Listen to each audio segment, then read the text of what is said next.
trong cuộc đời này.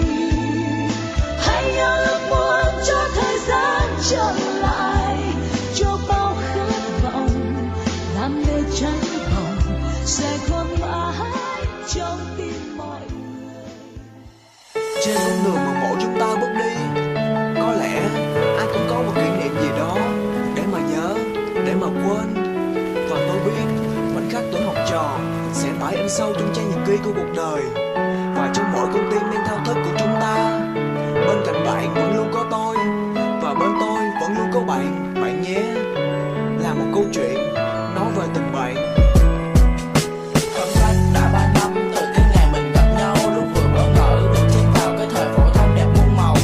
Anh em lúc đó đâu có ai quen biết ai, đâu biết là sẽ sát cánh với nhau để cùng vượt qua chông gai. Bốn anh em tụ tao miền Bắc miền Nam thì có cả, nhưng khi đã vào đây thì coi như chung một mái nhà, có nhau như anh em cùng cha và cùng chung một chí hướng, quyết tâm cùng nhau vượt qua thử thách của cuộc đời đầy lắm tai ương. Không phải cha mẹ sinh ra nhưng tính của nhau thì hiểu hết, có lúc giận hờn vu vơ vậy thôi chứ quay sang cười lại xong hết. Nỗi buồn vui của một thằng đem ra san sẻ cho làm bốn, có phúc cùng hưởng có họa cùng chia là lời mà tụi tao đã thề thốt. Vậy mà giờ đây cũng đã đến lúc phải nói lời chia tay, cũng phải ra đi tìm một sự nghiệp lớn lao dành cho cuộc đời này. Nhưng mà hãy nhớ dù cho cuộc đời mày có bôn ba đến đâu thì vẫn có anh em cờ bên làm điểm tự giúp mày đương đầu. Một mai anh em chia xa mỗi đứa một nơi, không biết có còn gặp, đứa này lên trời đứa kia xuống biển nhưng tình ta vẫn mãi đầm thắm. Làm sao khi nhớ về nhau thì nụ cười lại nơi trên môi, với hai từ anh em luôn luôn tồn tại và mãi không bao giờ phai phôi.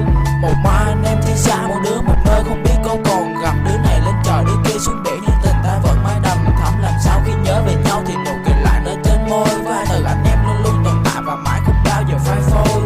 Nhớ lại ngày đầu bước chân vào trường cấp 3 để bỡ ngỡ, để rồi bây giờ là những giây phút mà tụi tao không thể bỏ lỡ. Thời gian thấm thoát trôi nhanh, mới đây cũng gần 3 năm rồi. Không biết nói gì, tất cả là một kỷ niệm đáng nhớ sẽ được ghi.